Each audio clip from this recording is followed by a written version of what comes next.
ஸ்ரீ குருப்யோ நமஹ. தெய்வத்தின் குரல் இரண்டாம் பகுதி 74வது தலைப்பு. விவாகம். ஏன் பால்ய விவாகம்? தொடர்ச்சி. எல்லாம் போய்விட்டது என்றால் நான் இதை கூட சொல்ல வேண்டாம், ஒரு எத்தனமும் பண்ண வேண்டாம், மடத்தை கலைத்து விடலாம். ஆனால் போய்விடவில்லை. ஒரு சின்ன பொறி அளவுக்காவது இருக்கிறது. அதுகூட இல்லையானால் நான் இத்தனை சொல்வதை கேட்டுக்கொண்டு நீங்கள் இவ்வளவு பேர் உட்கார்ந்து கொண்டே இருக்க மாட்டீர்கள். நான் சொல்கிறபடி நீங்கள் செய்வதோ செய்யாததோ ஒரு பக்கம் இருக்கட்டும், என்னை இவ்வளவு தூரம் சொல்லவாவது விட்டு எதிர்த்து கோஷம் போடாமல் பொறுமையோடு கேட்டுக்கொண்டு உட்கார்ந்திருக்கிறீர்களோ இல்லையோ?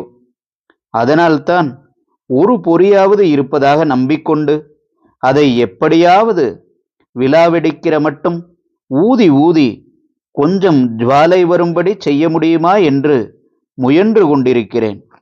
ஜனங்களின் புது போக்குப்படியே நானும் போவது என்றால் அது பகவத்பாதாளுக்கு பண்ணுகிற துரோகந்தான். மனசில் இருப்பதை கொட்டி தீர்த்தால்தானே நல்லது. பரஸ்பரம் நீங்கள் என்னிடம் பக்தி செய்வதும் நான் ஆசீர்வாதம் செய்வதும் இருக்கட்டும், அது இருந்து கொண்டேதான் இருக்கும். ஆனாலும் இந்த மட்டம் எதற்காக ஏற்பட்டது என்று சொல்லி அந்த வழியில் உங்களை போக பண்ணாமல் உங்கள் பணத்தை மட்டும் நான் வாங்கி கொண்டால் அது பிடுங்கி அடித்து தின்கிற காரியந்தான் என்பதால் மனசை விட்டு சொன்னேன். வேதரக்ஷணத்துக்காக பண்ணின முயற்சிகளில், போட்ட திட்டங்களில் பராசக்தியின் அனுகிரகத்தால் ஓரளவு நல்ல பலன் ஏற்பட்டிருக்கிறது.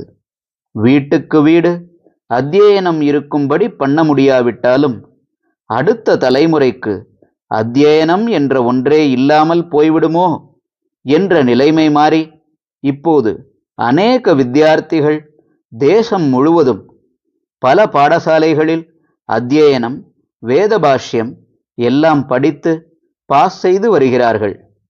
இந்த கன்யா விவாகந்தான் சட்டமாகவே வந்து கையை ரொம்பவும் கட்டி போட்டு விட்டது.